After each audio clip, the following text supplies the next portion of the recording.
గ్రంథము నేను కలసి యాత్ర వెళ్ళెదం. ఎంత అద్భుత దానము, అనంత దైవవారము, దివ్య గ్రంథము నేను కలసి యాత్ర వెళ్ళెదం.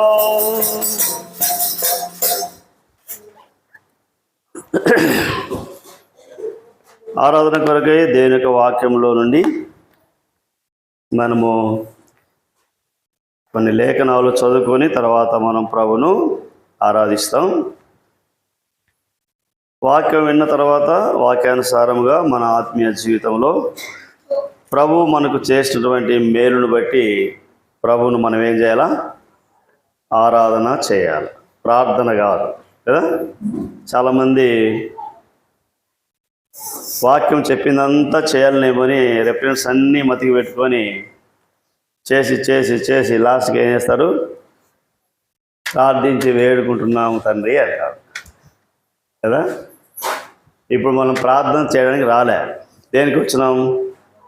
ప్రభును ఆరాధించడానికి మనం వచ్చినాం. కాబట్టి నా స్తుతి ఆరాధన మీకే సమర్పిస్తున్నాను తండ్రి అని చెప్పాలి. ఇప్పుడు ఇవ్వడానికి వచ్చినావు నువ్వు, తీసుకోవడానికి కాదు. తీసుకునేది ఎప్పుడు? అడిగి పొందేది ఎప్పుడు? సంఘ ప్రార్థన, ఉపవాస ప్రార్థన, ఆన్లైన్ ప్రేయర్లో మనం ఎంతైనా అడిగి మనం ప్రభును పొందవచ్చు. మనం పొందిన మేలును బట్టి ప్రభువుకు ఇవ్వడానికి మనం వచ్చినాయి. మన కృతజ్ఞత అర్పణ, మన హృదయ అర్పణ ప్రభువునికి ఇవ్వడానికి మనం వచ్చినాం. కాబట్టి దేవుని వాక్యములో నుండి యోహాను సువార్త 14వ అధ్యాయము ఆరాధన కొరకై ఒక మాట చదువుదాం.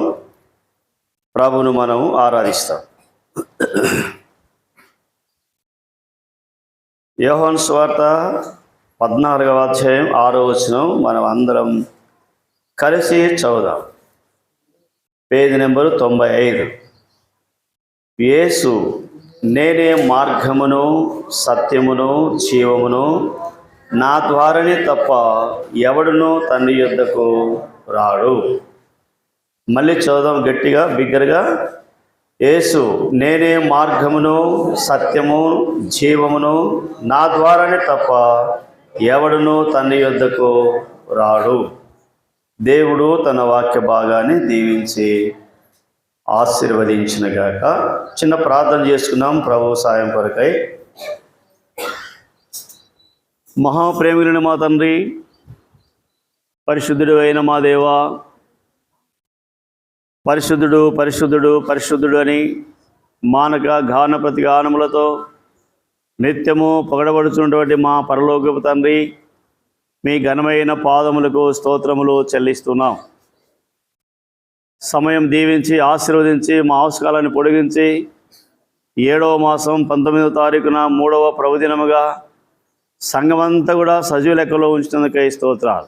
వచ్చిన వారిని బట్టి వందనం చెల్లిస్తున్నాం. ఇంకా రావాల్సిన వారిని త్వరపెట్టి తీసుకుని రండి. పాటల ద్వారా మీరు మహిమ పొందుతూ వచ్చినారు. వాక్యం ద్వారా నాతో మాతో మాట్లాడండి, మీరు మహిమ పొందండి. నిన్ను ఆరాధించే భాగ్యం మీరు మాకు దయచేయండి.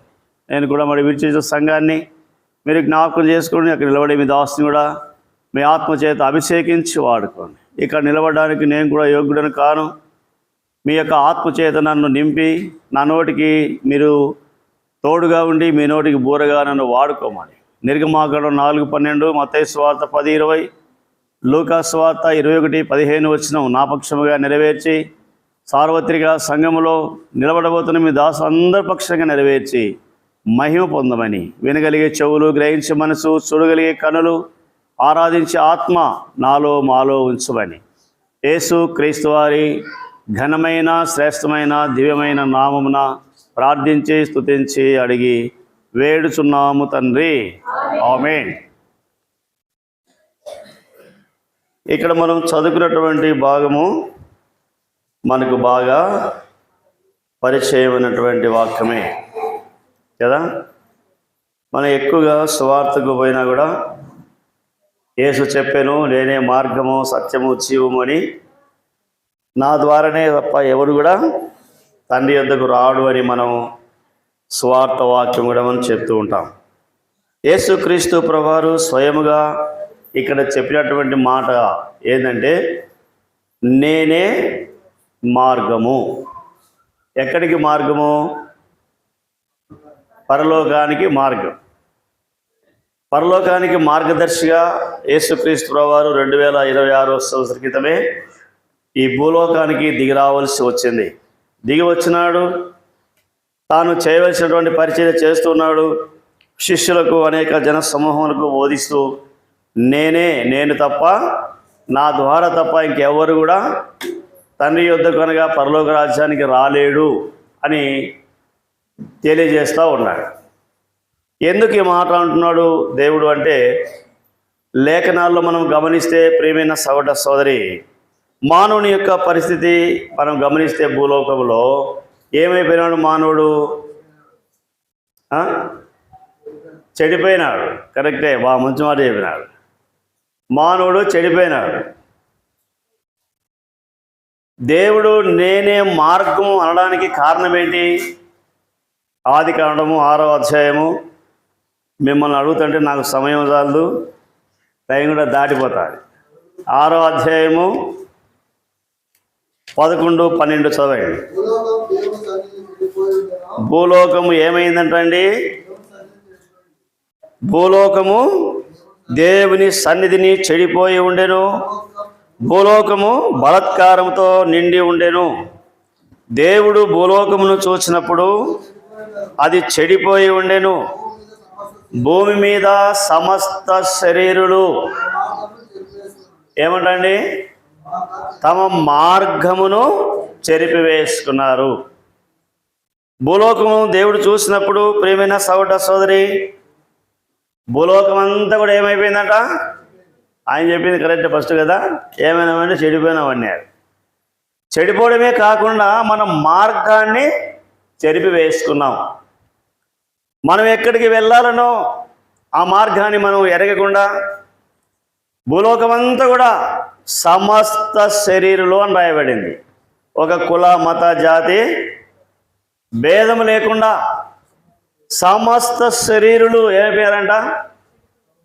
మార్గాన్ని చెరిపివేసుకున్నారు. ఎలా చెరిపివేసుకున్నారు? మానవుడు దేన్ని ప్రేమించినాడు? దేన్ని ప్రేమించి తన మార్గం చెరిపేసుకున్నాడు? ఆ మార్గాన్ని చెడిపోవడానికి కారణం ఏంటి?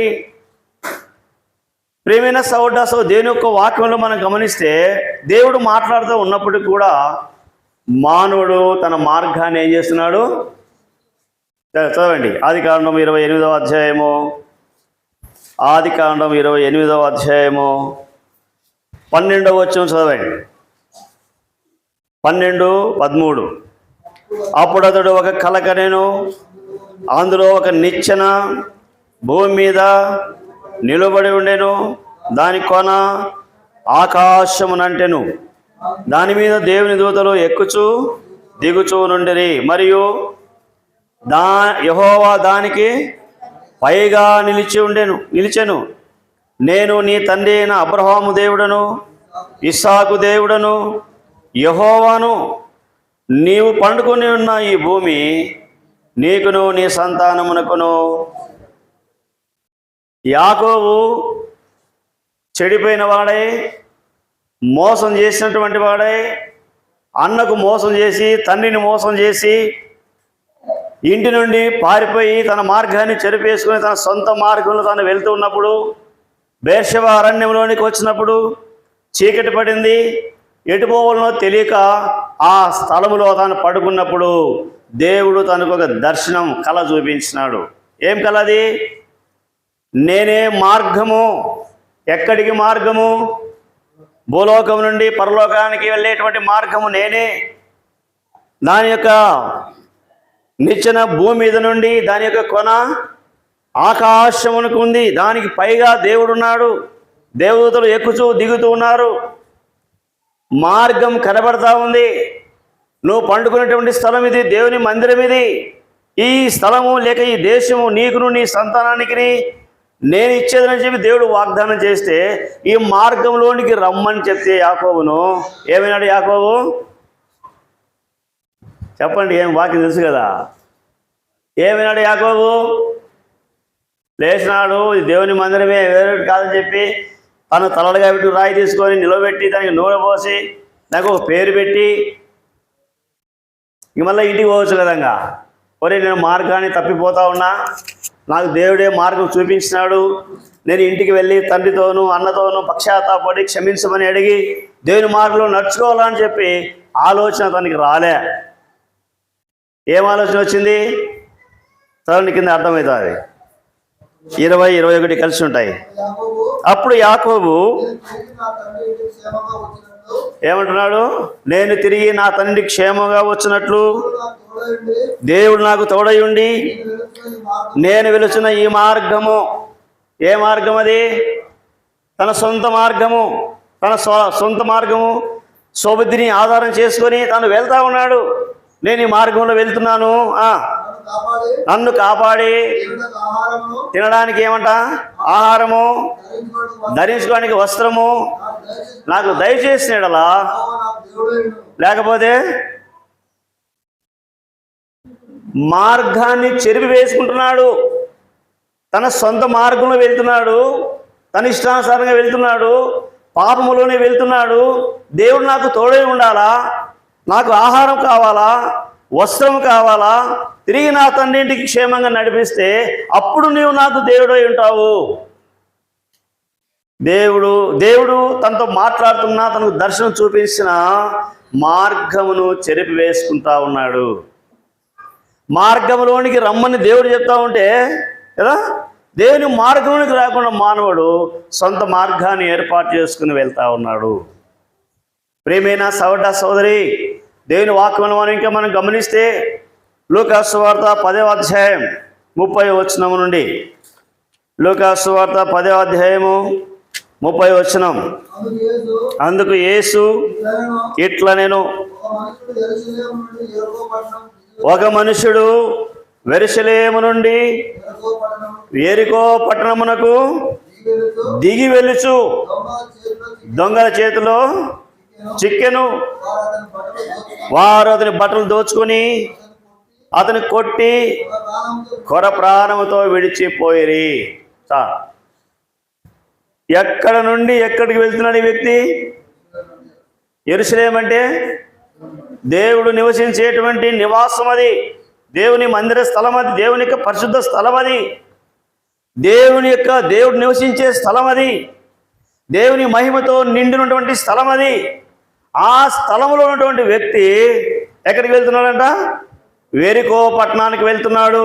యెరికో పట్టణం అనగా దేవుని చేత శపించబడింది, శాపగ్రస్తమైనటువంటి పట్టణం అది.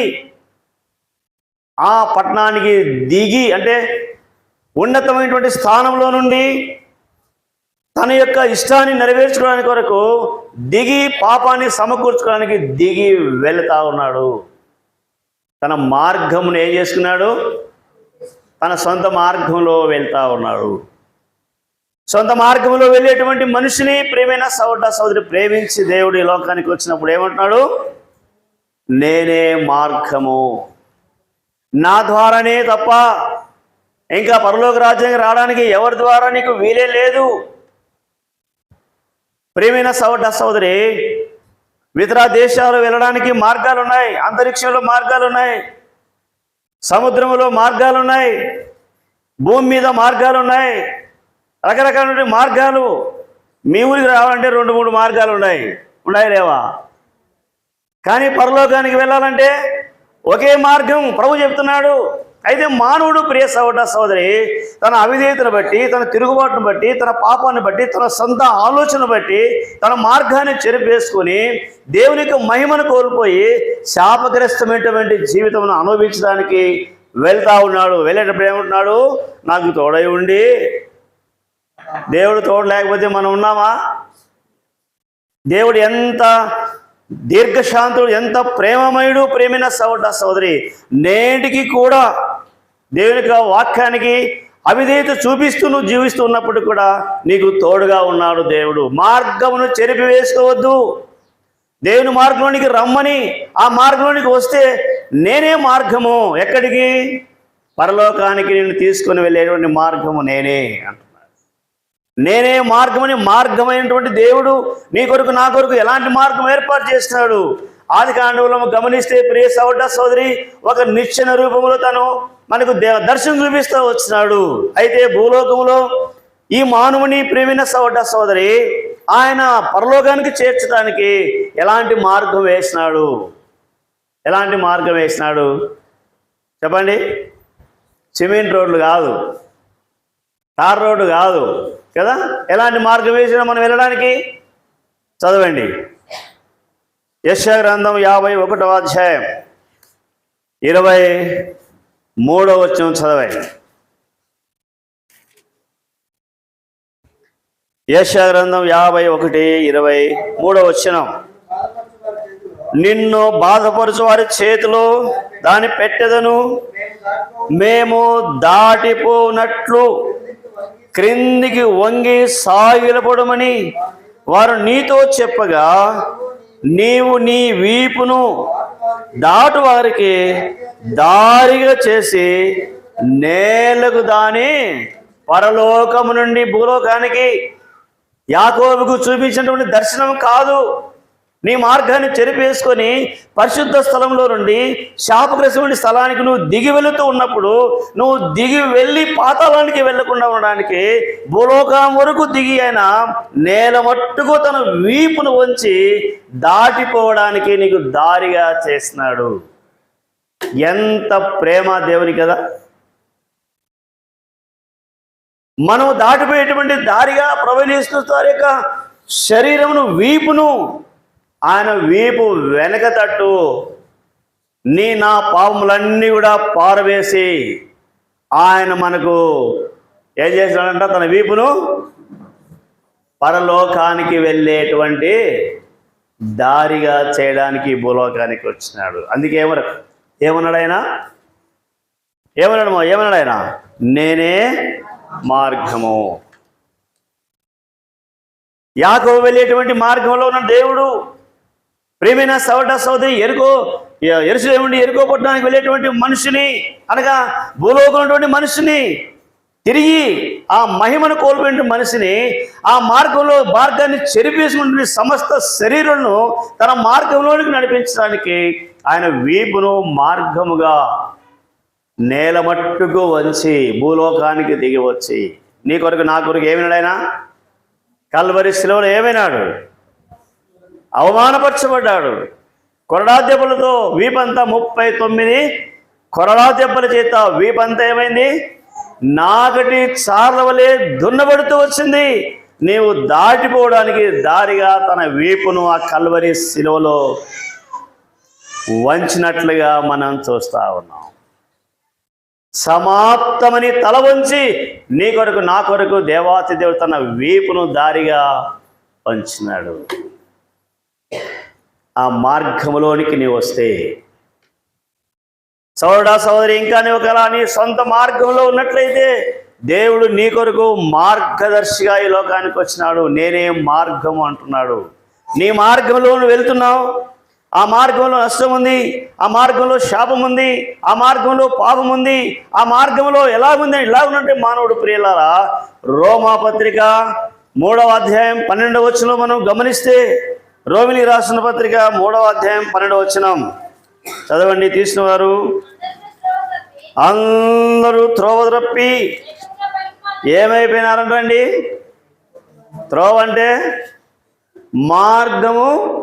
మార్గంలో ఉండి మార్గాన్ని తప్పిపోయినారు.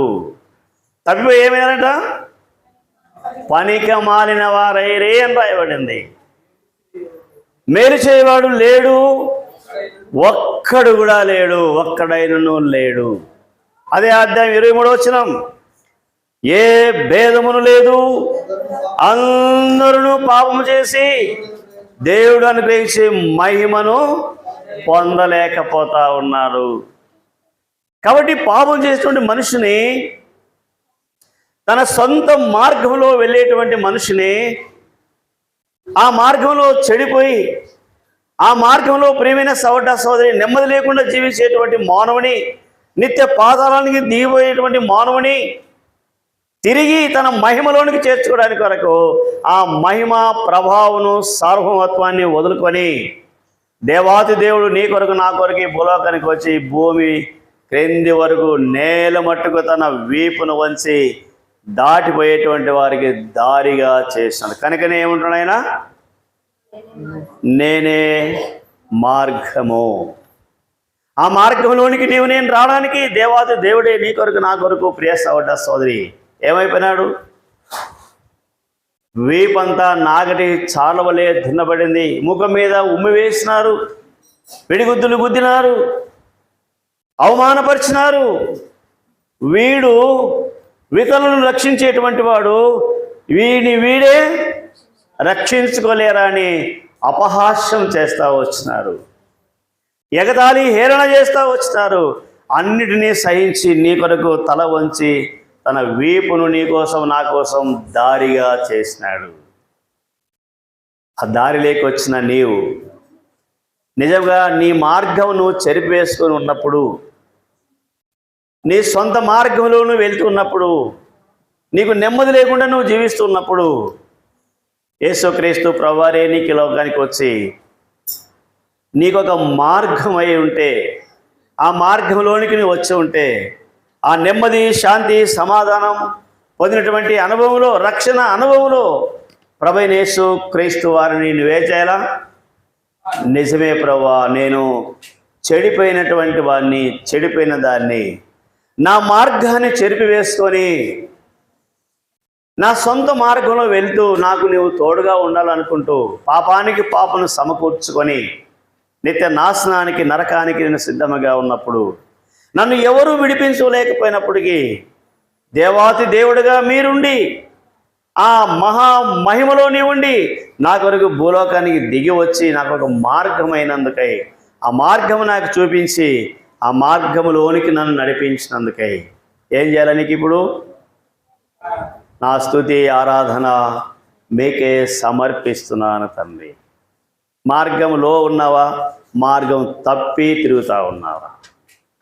కదా, పాట కూడా ఉంది కదా ఒకటి, త్రోవ తప్పి తిరుగుచుంటిని, మరి త్రోవలోనే పడి ఉంటిని, త్రోవ తప్పి తిరుగుచుంటిని, మరి త్రోవలోనే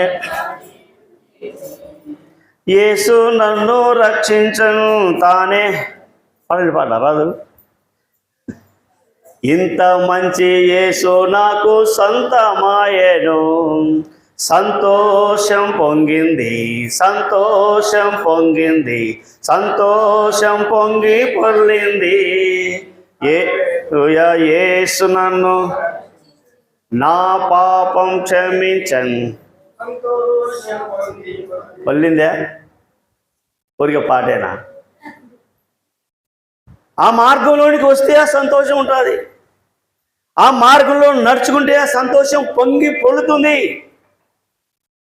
ప్రియమైన సోదర సోదరి, మార్గం తప్పి తిరుగుతూ ఉంటే చెడిపోయినటువంటి వారమై మేలు చేసేటువంటి వారం కాకుండా కీడు చేసేటువంటి వారముగా పాపానికి పాపను సమకూర్చుకొని నిత్య నరకానికి నాశనానికి మనం సిద్ధముగా ఉంటాం.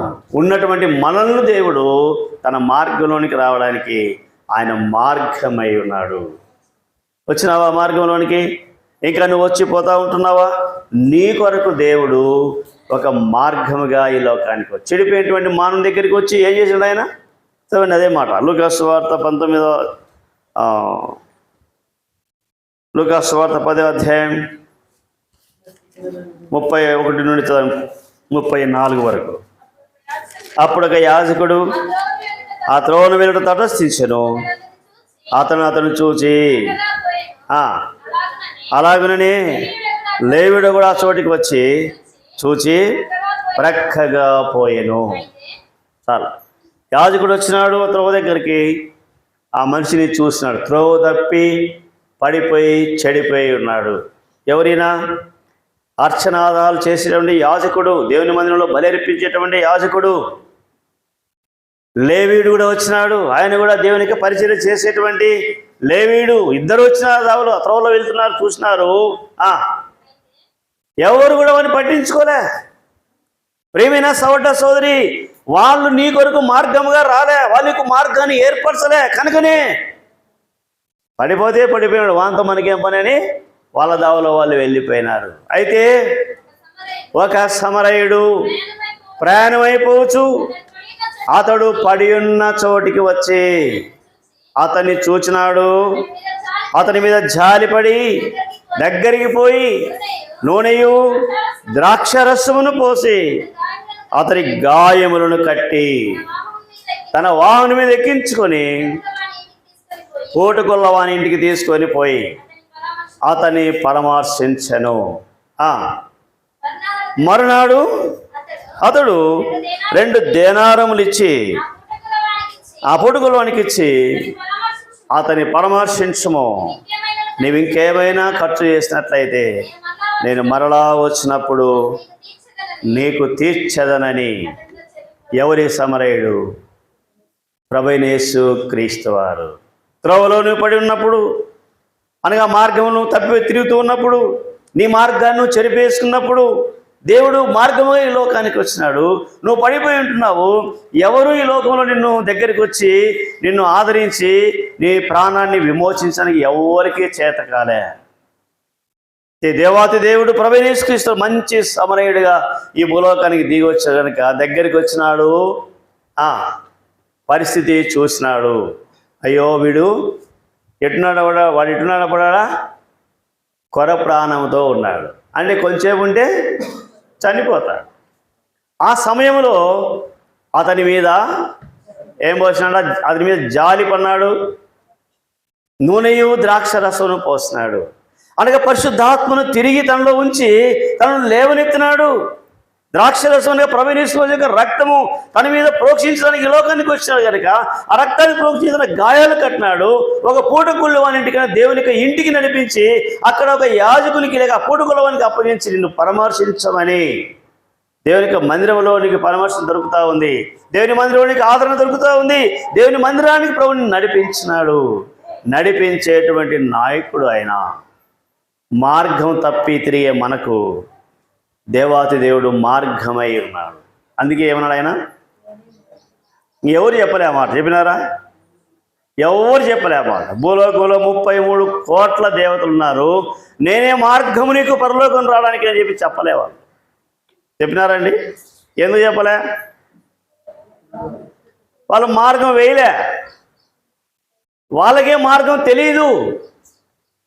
దేవాది దేవుడు ప్రభువైన యేసు క్రీస్తు వారు సర్వమును ఒక మాట చేత సృష్టించిన దేవుడు తన ప్రియకుమారుడు రూపంలో ఈ లోకానికి పంపించి ఆయన మార్గం ఏర్పాటు చేసినాడు. ఎలా ఏర్పాటు చేసినాడంటే తన వీపును నేలమట్టుకు వంచి నీకు మార్గం ఏర్పాటు చేసిన పరలోకానికి. కనుకనే ఆయన అంటున్నాడు, ఏమంటున్నాడు?